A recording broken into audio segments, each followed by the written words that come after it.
Online news में आपका स्वागत है। मैं हूं आपके साथ यशस्वी शुक्ला। रुक करेंगे खबरों का, लेकिन उससे पहले नजर सुर्खियों पर।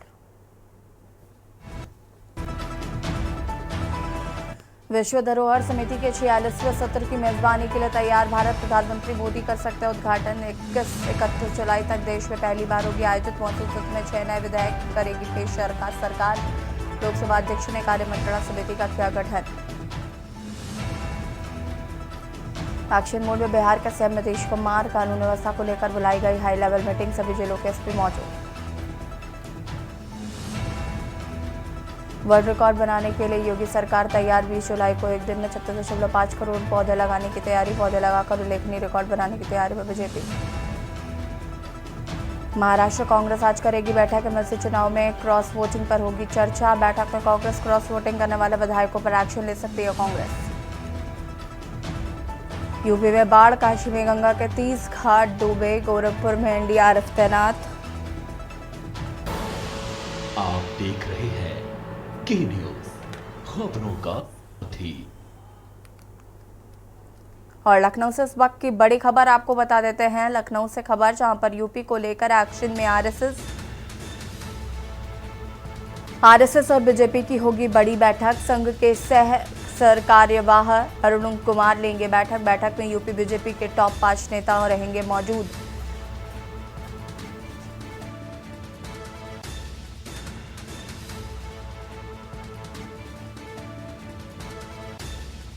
शामिल दोनों डिप्टी सीएम मौजूद रहेंगे। संगठन महामंत्री धर्मपाल भी रहेंगे उपस्थित।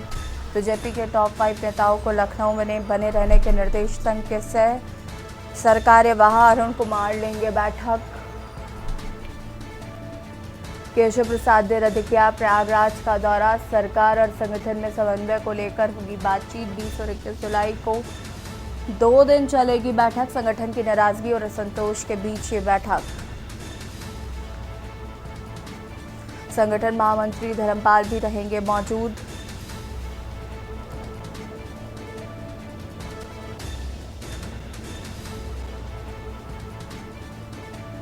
संघ के सह सरकार्यवाह अरुण कुमार लेंगे बैठक।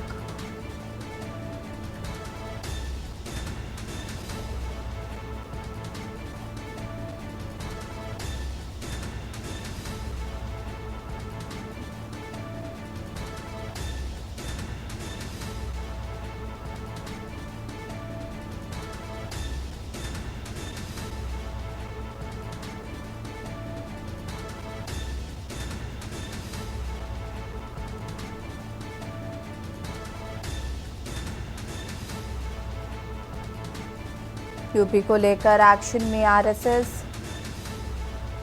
और बीजेपी की होगी बड़ी बैठक।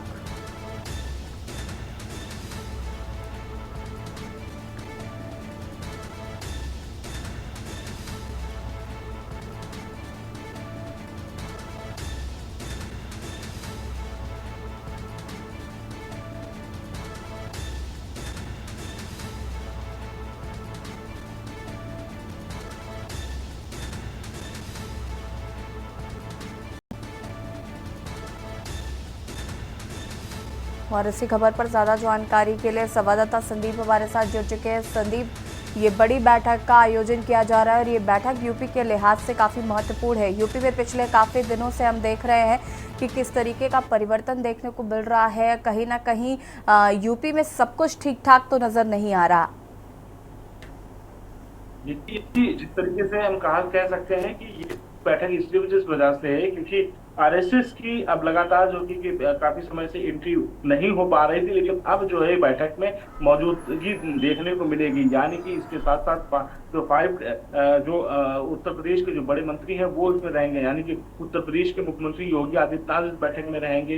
इसके साथ साथ दोनों डिप्टी सीएम मौजूद रहेंगे। संगठन मंत्री धर्मपाल सिंह मौजूद रहेंगे। प्रदेश अध्यक्ष भूपेन्द्र चौधरी मौजूद रहेंगे। तो ये जो 5 जो बड़े चेहरे हैं उत्तर प्रदेश के, ये काफी महत्वपूर्ण होगा कि ये लोग यहाँ पर इस बैठक में शामिल होंगे। 2 दिन की इस बैठक में बहुत से ऐसे फैसले होंगे जो लिए जा सकते हैं।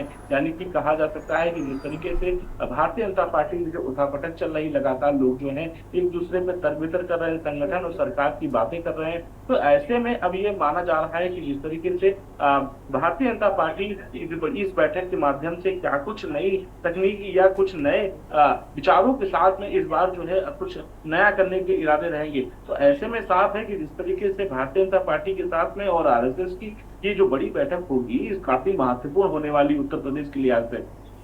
माना जाता है कि जिस तरीके से उत्तर प्रदेश में आने वाले समय में उपचुनाव होने हैं विधानसभा के, उन उपचुनाव को लेकर के लगातार भारतीय जनता पार्टी नई रणनीति के साथ इस बार मैदान में उतरना चाहती है। लोकसभा चुनाव में जो परिणाम आए थे, उस परिणाम से कहीं ना कहीं भारतीय जनता पार्टी नाखुश नजर आ रही है और उनके कार्यकर्ताओं में वो जोश भी नहीं देखने को मिल रहा है। तो कई तरीके की जो चीजें होंगी वो सामने इस बैठक में निकल के आएंगी। आरएसएस का कितना साथ मिलेगा उत्तर प्रदेश की सरकार को या उत्तर प्रदेश की, तो ये सबसे महत्वपूर्ण होगी। संगठन और सरकार के बीच में जो समन्वय बैठक नहीं बन पा रही है, उस पर भी चर्चाएं की जा रही हैं। तो ये माना जा रहा है कि जो आज जो बैठक होगी वो काफी महत्वपूर्ण होने वाली है, क्योंकि 2 दिनों की इस बैठक में क्या कुछ फैसले लिए जाएंगे, क्या बदलाव किए जाएंगे, या फिर ये कहा जा सकता है कि क्या कुछ नई नीतियों के साथ में उत्तर प्रदेश में इस बार के उपचुनाव में जो है भारतीय जनता पार्टी लड़ती हुई नजर आएगी।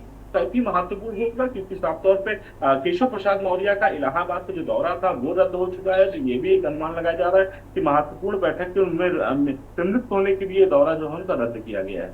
बिल्कुल, शुक्रिया आपका संदीप तमाम जानकारी साझा करने के लिए। और बता दें कि बैठक में यूपी के टॉप 5 नेता शामिल होंगे, जिसमें मुख्यमंत्री योगी आदित्यनाथ, दोनों डिप्टी सीएम भूपेन्द्र चौधरी होंगे शामिल। गोंडा से खबर आपको बता देते हैं। गोंडा के मनकापुर में हुए ट्रेन हादसे का मामला, जिला प्रशासन ने 4 मौतों की पुष्टि की है। कई लोग घायल बताए जा रहे हैं। घायलों को अलग अलग अस्पताल में भर्ती कराया गया है। एसडीआरएफ ने रेस्क्यू में 4 शव को बरामद किया। ट्रैक के किनारे और बोगी में अभी भी बॉडी तलाशी जा रही है। गोंडा ट्रेन हादसे में मृतकों की संख्या बढ़ सकती है। एसडीआरएफ ने रेस्क्यू में 4 शव को किया बरामद। बताया जा रहा है कि अभी ये आंकड़ा बढ़ भी सकता है। घायलों को अलग अलग अस्पताल में भर्ती कराया गया है।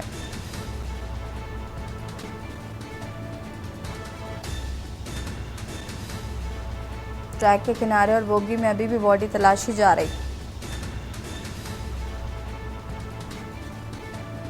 गोंडा ट्रेन हादसे में मृतकों की संख्या बढ़ सकती है।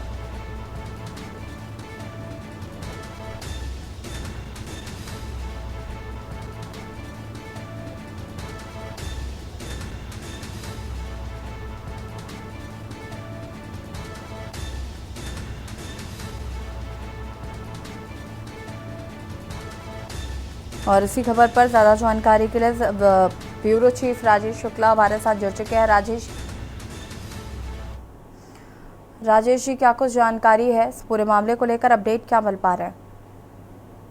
ये आपको बता दें कि जो उत्तर प्रदेश सरकार की जो मंत्री अधिकारी गण थे मौके पहुंचे और राहत बचाव कार्य को तेजी करा। रात में देर रात तक के राहत बचाव का कार्य चला। देर रात के बाद रेलवे ट्रैक की मरम्मत का काम तेजी से शुरू कर दिया, जो अभी तक के चला। और देर रात तक के रेल ट्रैक मरम्मत को दूसरी बात ये चल गई, जो कल ड्राइवर ने कहा था ब्लास्ट का ऐसा कोई क्षेत्रीय लोग, जो स्थानीय लोग, जांच की जो टीम है बता रही कि ब्लास्ट का कहीं कोई सबूत नहीं मिला है। ट्रेन सिर्फ कीचड़ की वजह से, जमीन दलदल होने की वजह से ट्रेन का एक्सीडेंट हुआ। और बता दें मृतक की संख्या 5 होगी, क्योंकि एक बॉडी आज सुबह एक महिला की ट्रेक के नीचे जो डिब्बा पड़ा था, डिब्बे के नीचे से निकाला गया है। बिल्कुल, अगर हम बात करें तो क्या मृतकों की संख्या अभी बढ़ सकती है? और साथ ही साथ ये जो 4 लोग हैं, ये कहाँ के रहने वाले थे? क्या ऐसी कोई जानकारी अभी तक साझा की गई है? इस बारे में भी प्रशासन द्वारा कोई जानकारी नहीं साझा की गई, लेकिन जानने में आया कि 1-2 लोग बरेली के, 1-2 लोग बिहार के लोग थे। और जो मृतकों की संख्या बढ़ सकती है, और जो घायल है, जो गंभीर अवस्था में घायल है, जिला अस्पताल में भर्ती, उसमें भी मृतकों की संख्या बढ़ सकती है, क्योंकि जो उनकी स्थिति बहुत ज्यादा गंभीर, जो लोग भर्ती हुए जिला अस्पताल गोंडा में। ठीक है राजेश जी, शुक्रिया आपका तमाम जानकारी साझा करने के लिए। और बता दें कि जिला प्रशासन ने 4 मौतों की पुष्टि की है।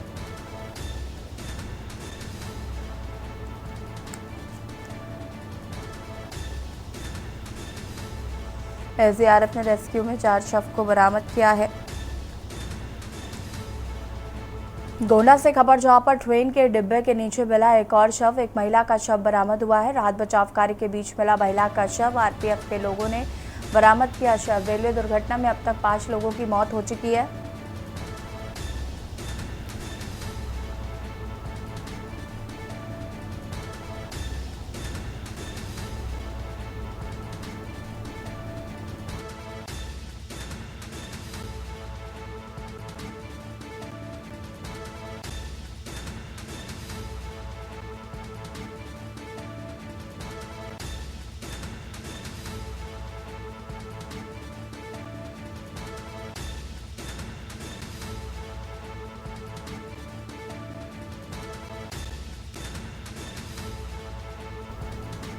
और गोंडा से खबर आपको बता देते हैं, जहां पर रेल ट्रैक की मरम्मत का काम शुरू हो चुका है। राहत बचाव काम पूरा होने के बाद मरम्मत का काम शुरू विभाग के अधिकारी एवं कर्मचारियों द्वारा किया जा रहा है। काम देर रात तक शुरू हो सकता है। ट्रेनों का आवागमन, हजारों की संख्या में रेलकर्मी ट्रैक की मरम्मत करने में जुटे। दर्जन भर से ज्यादा ट्रेनें दूसरे रूट पर डाइवर्ट की गई हैं।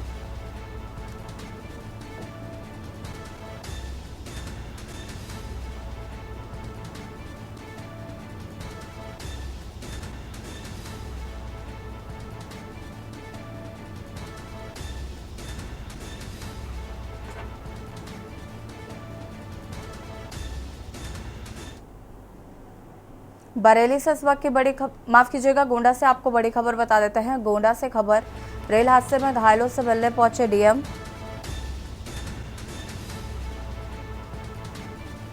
डीएम नेहा शर्मा ने जाना घायल यात्रियों का हाल।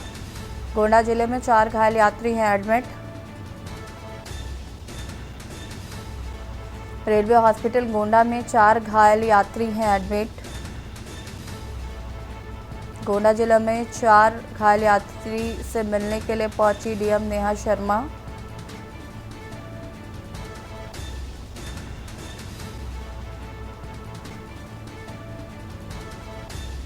डीएम का कहना है कि मृतकों के परिजनों के बाद होगा पोस्टमार्टम।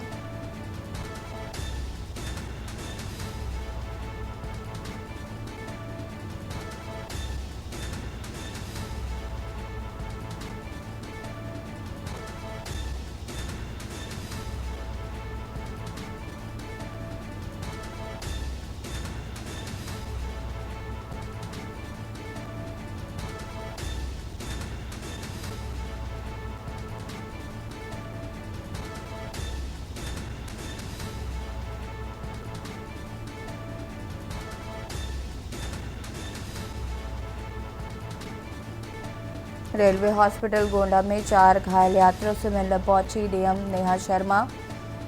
डीएम ने कहा कि मृतकों के परिजनों के पहुंचने के बाद होगा पोस्टमार्टम।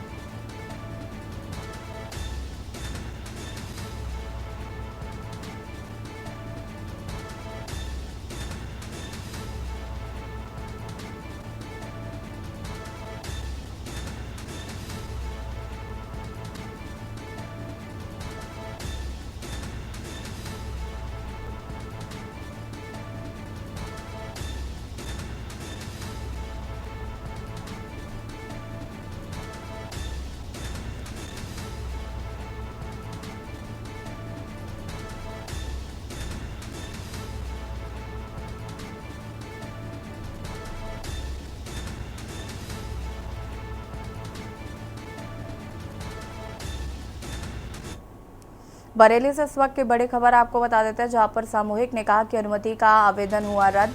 प्रशासन ने अनुमति का आवेदन रद्द किया। प्रशासन ने मौलाना तौकीर रजा ने किया था आवेदन। सामूहिक निकाह कार्यक्रम के आवेदन को किया गया निरस्त। सिटी मजिस्ट्रेट राजीव शुक्ला ने रद्द की पुष्टि की है। तौकीर रजा ने 21 जुलाई को सामूहिक निकाह का आयोजन किया था। खलील इंटर कॉलेज में प्रेमी जोड़ों के निकाह करने का था ऐलान। तौकीर रजा के धर्म परिवर्तन कर निकाह कराने का बयान के बाद हिंदू संगठनों ने जताया था विरोध। बता दें कि मौलाना पहले भी हो चुके थे बैकफुट पर और पुलिस रिपोर्ट के बाद सिटी मजिस्ट्रेट ने रद्द किया प्रार्थना पत्र।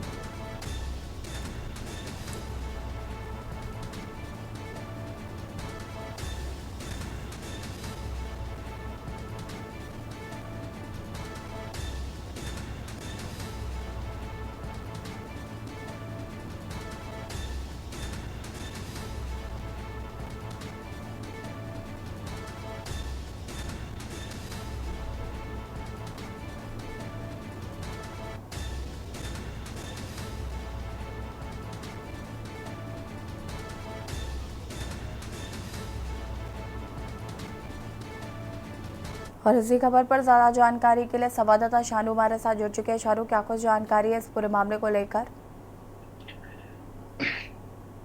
देखिए यशी, ये आईएमसी प्रमुख है मौलाना तौकीर रजा खां। इन्होंने 11 जुलाई को इनकी पार्टी की तरफ से यानी कि आईएमसी की तरफ से जिला प्रशासन के लिए एक आवेदन दिया था। उस आवेदन में उन्होंने दिखाया था कि किस जो धर्म परिवर्तन करके सामूहिक निकाह करने की उन्होंने बात कही थी, और जिसमें 23 जोड़ों का सामूहिक निकाह होना था, जिसमें से पहले बार में 5 जोड़ों का यानी कि 5 युवक युवतियों का निकाह कराया जाता, जो कि 21 जुलाई को होना था। लेकिन जिस तरीके से हिंदू धर्म के जितने भी संगठन थे उन्होंने विरोध जताया और हिंदू धर्म गुरुओं ने विरोध जताया, जिसके बाद यहां से लेकर के मुख्यालय यानी लखनऊ तक हड़कंप मच गया। और उसके बाद कहीं ना कहीं मौलाना तौकीर रजा और उनकी पार्टी बैकफुट पर आई। लेकिन 17 जुलाई की बात की जाए तो देर रात 17 जुलाई को मौलाना तौकीर रजा खान ने देर रात पीसी करके उन्होंने कहा कि मेरे पार्टी के जितने भी कार्यकर्ता थे उन पर जिला प्रशासन ने दबाव बनाया। उसके बाद कार्यक्रम की स्थगित करने की बात जो है अपने लेटर हेड पर लिखवाई गई। कहीं ना कहीं मौलाना तौकीर रजा खान ने बड़ा दावा किया था कि हर हाल में जो है 21 जुलाई को जो कार्यक्रम होगा और खलील इंटर कॉलेज के मैदान में इस कार्यक्रम को कराया जाएगा। हमने अनुमति मांगी है,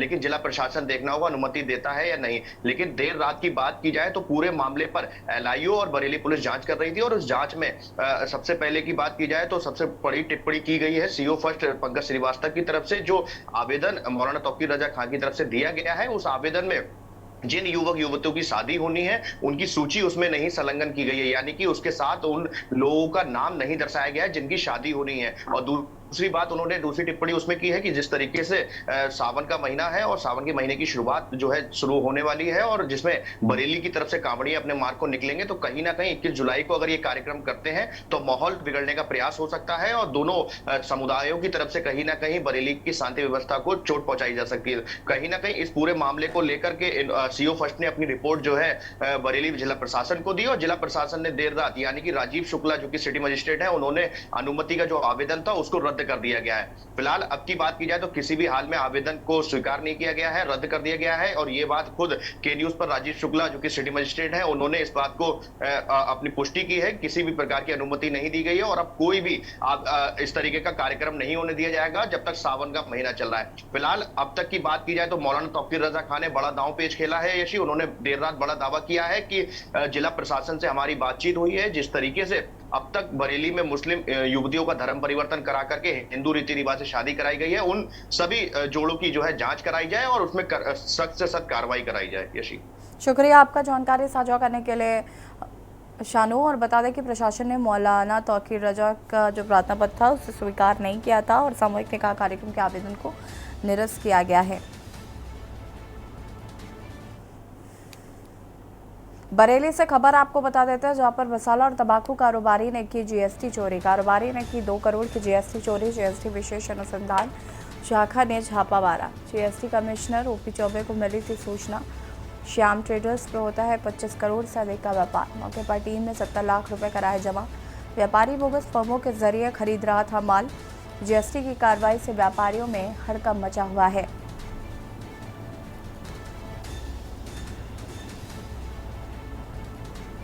और इसी खबर पर ज्यादा जानकारी के लिए संवाददाता शानू कुमार हमारे साथ जुड़ चुके हैं। शानू, क्या कुछ जानकारी इस मामले को लेकर? देखिए यशी, बरेली में जो श्यामा ट्रेडर्स है यानी कि जो पान मसाला और तंबाकू के बड़े कारोबारी हैं, लगातार लंबे समय से जो है जीएसटी की चोरी करते हुए नजर आ रहे थे। और काफी बार जो छोटे अधिकारी हैं उन्होंने उनकी मिली भगत से कहीं ना कहीं मामले को रफा दफा कराया गया। और अब की बात की जाए तो एडिशनल कमिश्नर जो सीओ है बरेली यूनिट के, उनको इसकी पूरी शिकायत की सूचना मिली और उन्होंने जो है गोपनीय तरीके से इस पूरे कारोबार पर कहीं ना कहीं छापा पड़वाया। और छापे में कई अनियमितता पाई गई, कई कागजों में कमी पाई गई। और जीएसटी चोरी की बात की जाए तो अब तक की जो 24 घंटे की जांच हुई है उसमें 2 करोड़ की चोरी पकड़ी गई है। और 2 करोड़ में से अब तक जो पहली किस्त है यानी कि 70 लाख रुपए देर रात ही इस जो श्यामा ट्रेडर्स है इससे सरकारी खाते में जमा करा लिए गए हैं। और अभी भी इस पूरे मामले पर लगातार छानबीन चल रही है। और अभी जो एडिशनल कमिश्नर है ओपी चौबे, उनका साफ तौर पर से कहना है कि अभी जांच पड़ताल करी जा रही है और जिस तरीके से अगर और भी खामियां पाई जाती हैं तो उन पर सख्त कार्रवाई की जाएगी और जुर्माना भी लगाया जाएगा। लेकिन यशी, बड़ा सवाल है कि लगातार जितने बरेली में तंबाकू और पान मसाला के कारोबारी हैं लगातार जीएसटी की चोरी कर रहे हैं। और खुद जो श्यामा ट्रेडर्स ट्रेडर्स हैं, इनकी अगर बात की जाए तो हर साल करीब 25 करोड़ से ज्यादा की रकम का जो है कारोबार होता था, और 25 करोड़ से ज्यादा का यानी कि इसका अगर जीएसटी अगर देते तो कहीं ना कहीं जो सरकारी खाते हैं उसको नुकसान नहीं पहुंचाया जाता और राजस्व को नुकसान नहीं पहुंचाया जाता। लेकिन अब की बात की जाए तो जीएसटी जिस तरीके से लगातार कार्रवाई कर रही है, जो एडिशनल कमिश्नर है ओपी चौबे लगातार एक्शन मोड में नजर आ रहे हैं। यही कारण है कि जो बरेली के जितने भी तंबाकू और गुटखा व्यापारी हैं उनमें हड़कंप मचा हुआ है और सभी लोग अपने कागजों को पूरा करने में जुटे हुए हैं। शुक्रिया आपका जानकारी साझा करने के लिए। बता दें कि मौके पर टीम ने 70 लाख रुपए लिए कारोबारी की 2 करोड़ का जीएसटी चोरी करने का आरोप है। लखनऊ से खबर आपको बता देता है, जहां पर युवती की जान बचाने वाले रिक्शा चालक की मौत हो गई। बता दें कि गोमती नदी में कूदकर बचाई थी युवती की जान। सपा सुप्रीमो अखिलेश यादव ने की परिजनों से मुलाकात।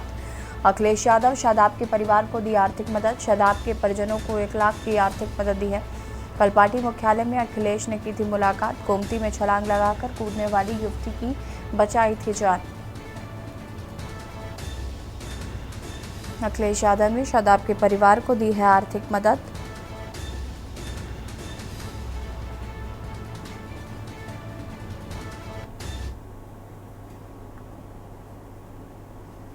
और यहाँ रुकेंगे छोटे से ब्रेक के लिए, जल्द हाजिर होते हैं।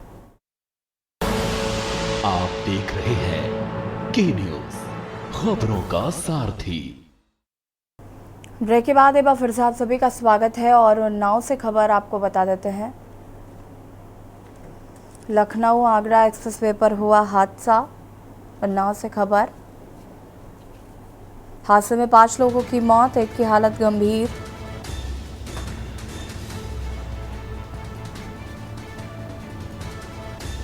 तेज रफ्तार स्कॉर्पियो अनियंत्रित हुई, वाहन सवार 5 लोगों की मौत, एक की हालत गंभीर। उन्नाव से खबर, लखनऊ आगरा एक्सप्रेसवे पर हादसा। हादसे में 5 की मौत, एक गंभीर।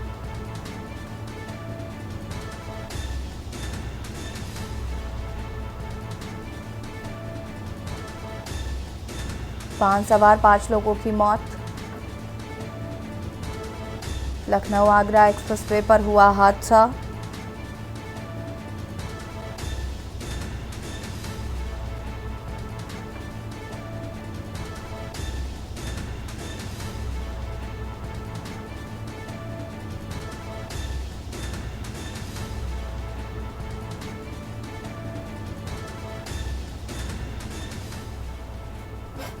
और इसी खबर पर ज्यादा जानकारी के लिए विशेष संवाददाता अरुण अवस्थी जी हमारे साथ फोन लाइन पर जुड़ चुके हैं। अरुण जी, क्या कुछ जानकारी है इस हादसे को लेकर? बिल्कुल, ये पूरा हादसा लखनऊ आगरा एक्सप्रेसवे पर बांगरमऊ कोतवाली क्षेत्र में हुआ था, जिसके बाद में जो 3 लोगों की मौके पर ही मौत हो गई थी और जो स्कॉर्पियो सवार 3 अन्य थे जो गंभीर घायल थे, इनको जिला अस्पताल लाया जा रहा था, जहां देर रात इनकी जिला अस्पताल लाने के समय रास्ते में इनकी भी मौत हो गई और जिला अस्पताल पर पहुंचे हुए चिकित्सकों ने इनमें से 2 को मृत घोषित कर दिया और जो एक अन्य था उसका कुछ देर इलाज चला जिला अस्पताल, उसके बाद उसको लखनऊ ट्रॉमा सेंटर के लिए रेफर कर दिया गया है। इस तरीके से अगर बात करें तो जो ये दुर्घटना हुई इसमें कुल 5 लोगों की मौत हुई है और एक अन्य जो था वो गंभीर रूप से घायल था, जिसे ट्रॉमा सेंटर भेजा गया है। वहीं पर अगर बात करें तो जो ये स्कॉर्पियो थी जो दिल्ली से फैजाबाद के लिए जा रही थी, रास्ते में डिवाइडर से टकराती है निश्चित होने के बाद में और उसके बाद पलट जाती है।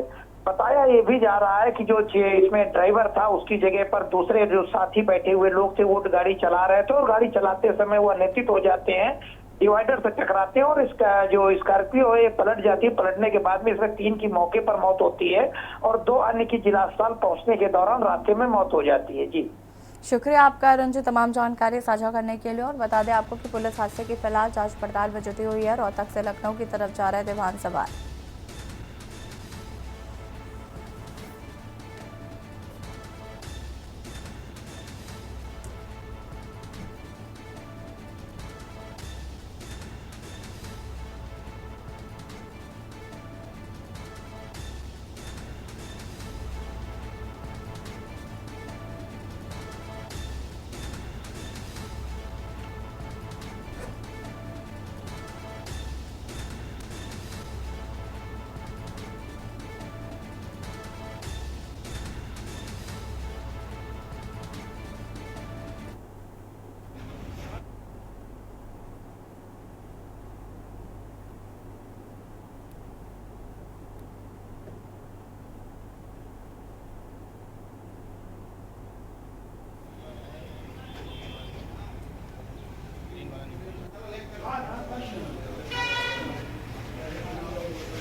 हादसे में वाहन सवार 5 लोगों की मौत हो गई है। एक की हालत गंभीर बताई जा रही है।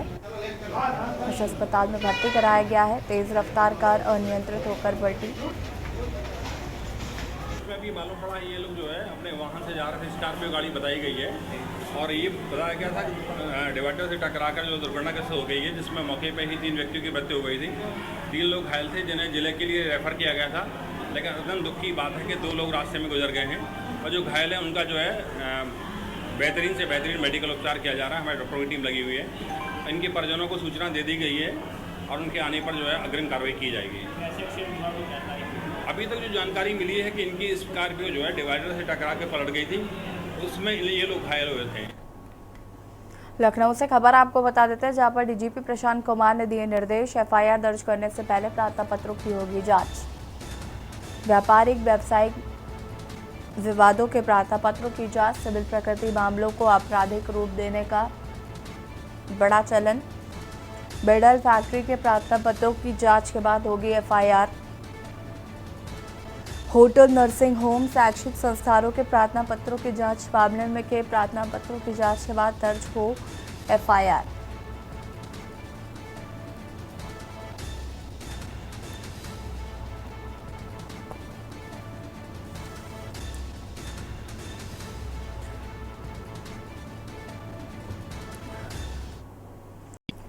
और यार रुकेंगे छोटे से ब्रेक के लिए, जल्द हाजिर होते हैं। आप देख रहे हैं के न्यूज, खबरों का सारथी। ब्रेक के बाद एक बार फिर से आप सभी का स्वागत है। लखनऊ से खबर आपको बता देते हैं, जहां पर डीजीपी प्रशांत कुमार ने दिए सख्त निर्देश। पुलिस कस्टडी में मौत और प्रताड़ना पर निर्देश। कस्टडी में मौत और उत्पीड़न पर लगाई जाए प्रभावी रोक। गंभीर रोग से ग्रसित आरोपियों को नहीं लाया जाए चौकी। अचानक बीमारी पर अस्पताल में कराया जाए भर्ती। लिखा पढ़ी के बाद ही थाने चौकी में लाया जाए। पूछताछ में मनोवैज्ञानिक तरीके का प्रयोग धारापूर्वक हो। जिम्मेदार अफसर की मौजूदगी में पूछताछ की जाए।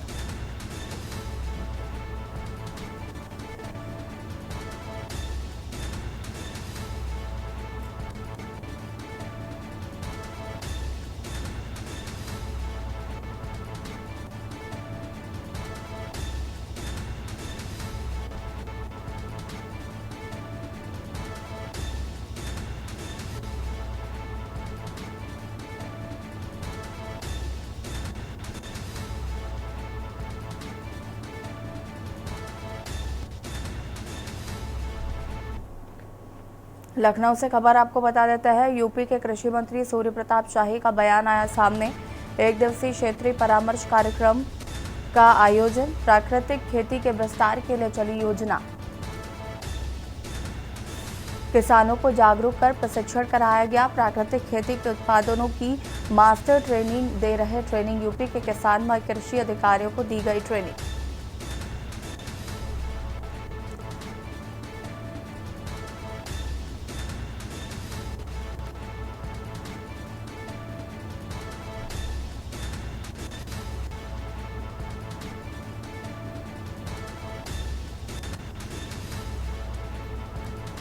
लखनऊ से खबर, जहां पर राजधानी में फैला डायरिया का प्रकोप। तबीयत बिगड़ने पर 6 मरीज अस्पताल में भर्ती। कली पश्चिम गजवरियन खेड़ा में डायरिया का प्रकोप देखने को मिला। डायरिया के प्रकोप से सबसे ज्यादा महिलाएं, बच्चे प्रभावित। डायरिया से पीड़ित 5 मरीज मोहनलालगंज सीएचसी में भर्ती कराए गए हैं।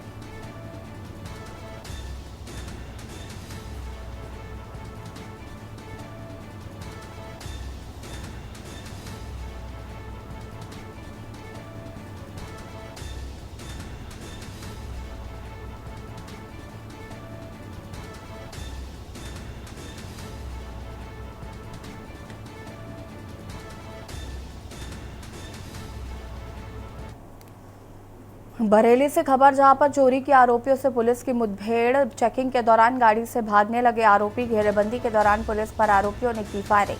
पुलिस की जवाबी कार्रवाई में 2 के पार में गोली लगी है। दोनों चोरों को घायल अवस्था में किया गया है गिरफ्तार। विथरी चैनपुर क्षेत्र के पोडापुर नहर के पास हुई मुठभेड़।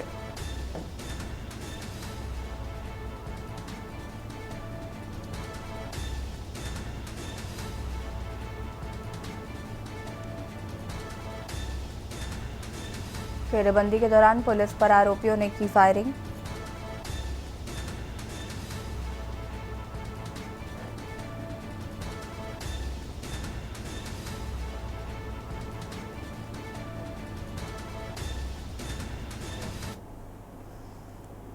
बिजनौर से खबर जहां पर तेज रफ्तार ट्रक ने बाइक सवार को टक्कर मार दी। हादसे में बाइक सवार पिता पुत्र की दर्दनाक मौत हो गई। पिता पुत्र बाइक पर सवार होकर दिल्ली जा रहे थे। चांदपुर क्षेत्र के धनोरा मार्ग पर ट्रक ने मारी टक्कर। मौके पर पहुंची पुलिस ने शवों को कब्जे में लिया। पिता पुत्र की मौत से परिवार में कोहराम मच गया है। चांदपुर थाना क्षेत्र के धनोरा रोड पर हुआ हादसा।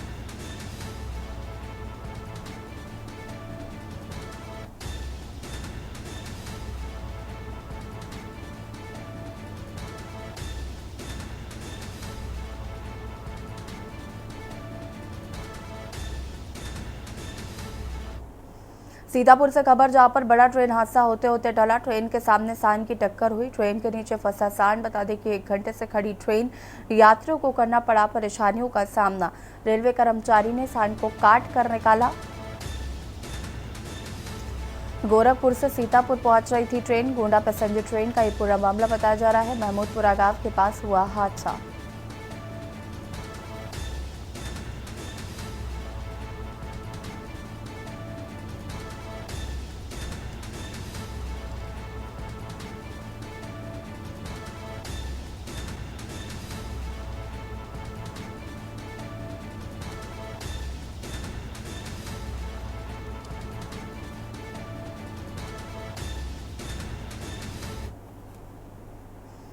श्रावस्ती से खबर जहां पर अंधविश्वास और पाखंड का एक वीडियो वायरल। मासूम को जमीन में गिराकर लतियाते दिख रहे लोग। 17 जुलाई मुहर्रम के दिन का बताया जा रहा वीडियो। झाड़ फूक के नाम पर मासूम से अमानवीय व्यवहार किया गया। सोनवा थाना क्षेत्र अंतर्गत बदला चौराहे का ये वीडियो बताया जा रहा है।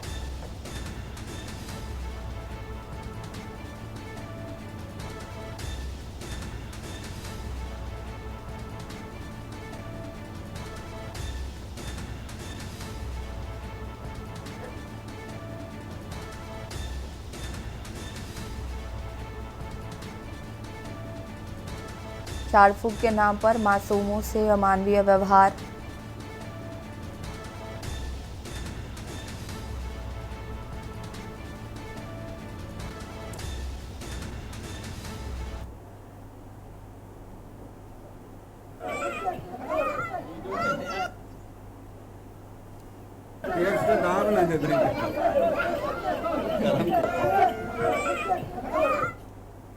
सीतापुर से खबर जहां पर जमीनी विवाद में जमकर चले ईंट पत्थर। पूरा वीडियो सोशल मीडिया पर वायरल। गांव के अंदर 2 पक्षों में चले ईंट पत्थर।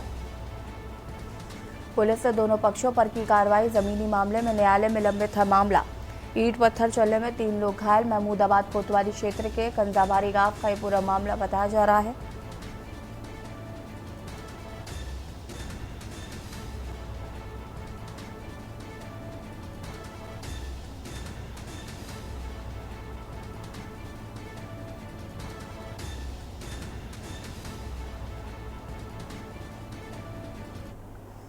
सोनभद्र से खबर जहां पर करंट की चपेट में आने से पति पत्नी की मौत हो गई। पुताई करते समय फैन को छूने से उतरा था करंट लगने लगी पत्नी को छूने से पति की भी मौत हो गई। इदरीस उसकी पत्नी नजफुन खातून की मौत हुई।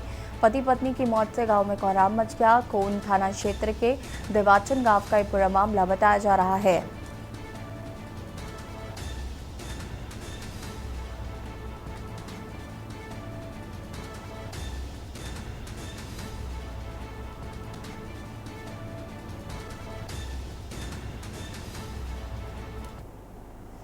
बरेली से खबर जहां पर गोंडा रेल हादसे में मृतकों में जिले का युवक शामिल। चंडीगढ़ से जा रहा था बिहार। राहुल भाभी को लेने बिहार जा रहा था राहुल। गोंडा हादसे में मौत का शिकार हुआ राहुल की मौत की सूचना से गांव में शोक।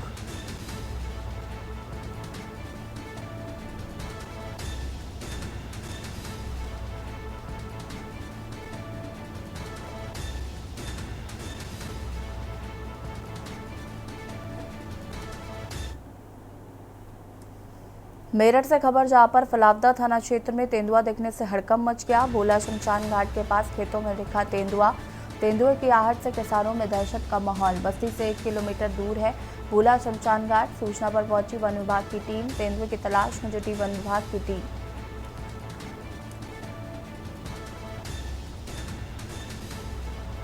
तेंदुए की तलाश में दिखी वन विभाग की टीम।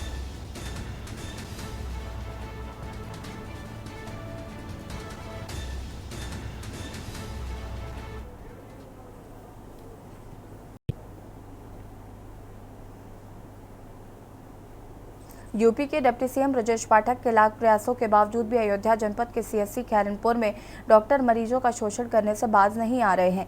योगी सरकार को यहां के डॉक्टर ठेंगा दिखाते हुए जमकर कमीशनखोरी कर रहे हैं। वहीं इस मामले पर चिकित्सा विभाग के जिम्मेदार अब सभी चुप्पी साधे हुए हैं। यूपी के डिप्टी सीएम ब्रजेश पाठक ने रायबरेली के सरकारी अस्पताल का औचक निरीक्षण किया, जिसमें गैर हाजिर रहने वाले कर्मचारियों व डॉक्टरों के वेतन काटने के भी निर्देश दिए गए हैं।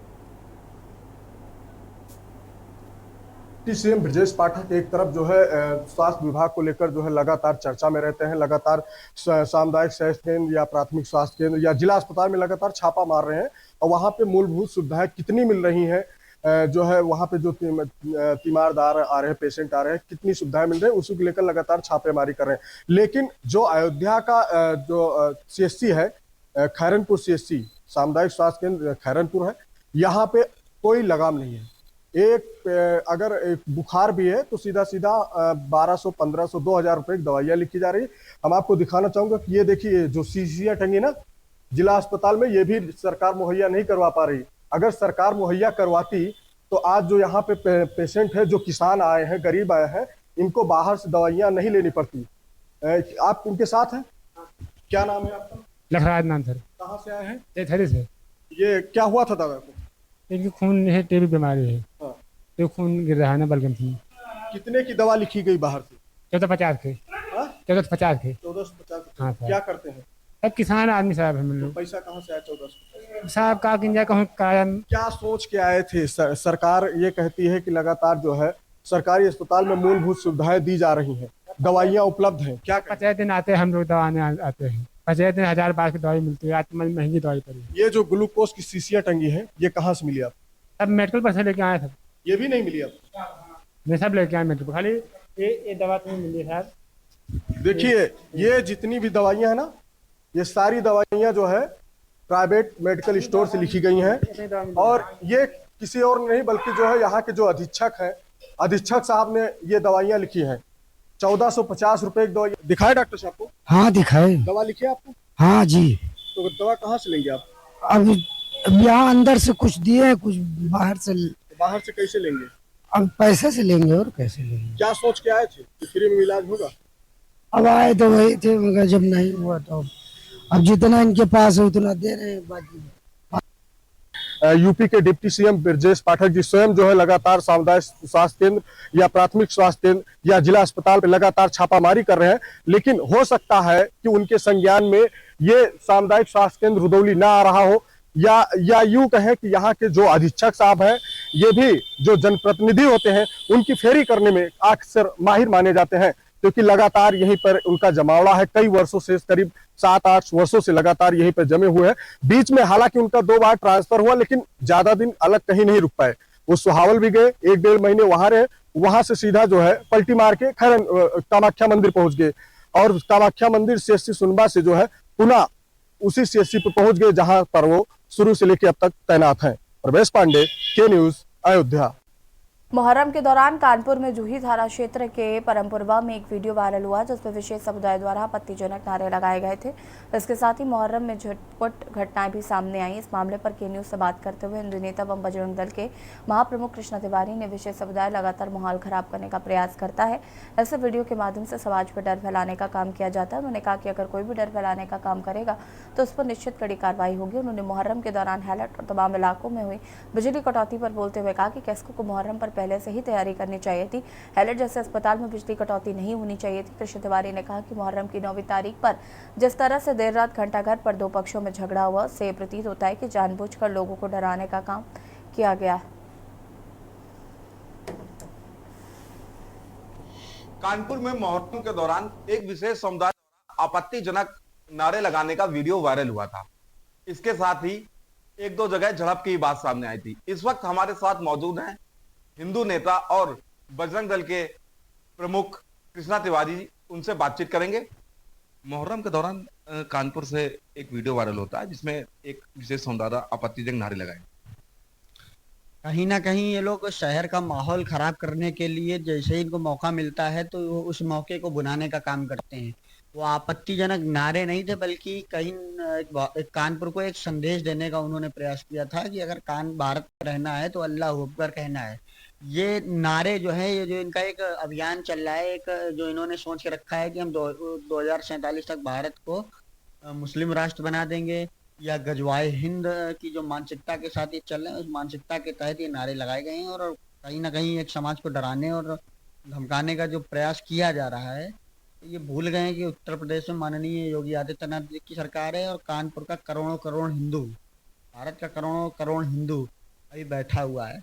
वो एक समय सीमा और एक हद तक आपको स्वीकारेगा, नहीं तो फिर उसके बाद वो भी अगर क्रिया की प्रतिक्रिया करना चालू कर दिया, तो ये जो तुम्हारी हिम्मत है ना कि भारत में रहना है तो अल्लाह अकबर कहना है, तो जिनके नारे लगा रहे हैं उन्हीं के पास भेजने का काम किया जाएगा। बाकी ये वीडियो जुही थाना क्षेत्र से वायरल हुआ। आज पुलिस ने 40 से 50 लोगों को मुकदमा भी दर्ज किया। बिल्कुल माननीय योगी आदित्यनाथ की सरकार है और कहीं ना कहीं सशक्त सरकार चल रही है। सशक्त सरकार में अगर कोई भी भय फैलाने का काम करेगा, डर फैलाने का काम करेगा, या कहीं ना कहीं आपत्तिजनक या ऐसी चीजें जिससे क्षेत्र का और देश का, प्रदेश का या शहर का माहौल खराब हो सकता है, इस तरीके का काम करेगा, तो पुलिस अपना काम करेगी और ऐसी सख्त कार्रवाई करेगी कि उनकी पीढ़ियां भी उस कार्रवाई को याद करेंगी। और प्रदेश सरकार एकदम सख्ती से ऐसे अराजक तत्वों से निपटेगी और शहर का माहौल कहीं पर भी किसी प्रकार से कोई खराब नहीं होने देगी। और बुलेटिन में इतना ही। देखते रहिए के न्यूज़। नमस्कार। आप देख रहे हैं के न्यूज़, खबरों का सारथी।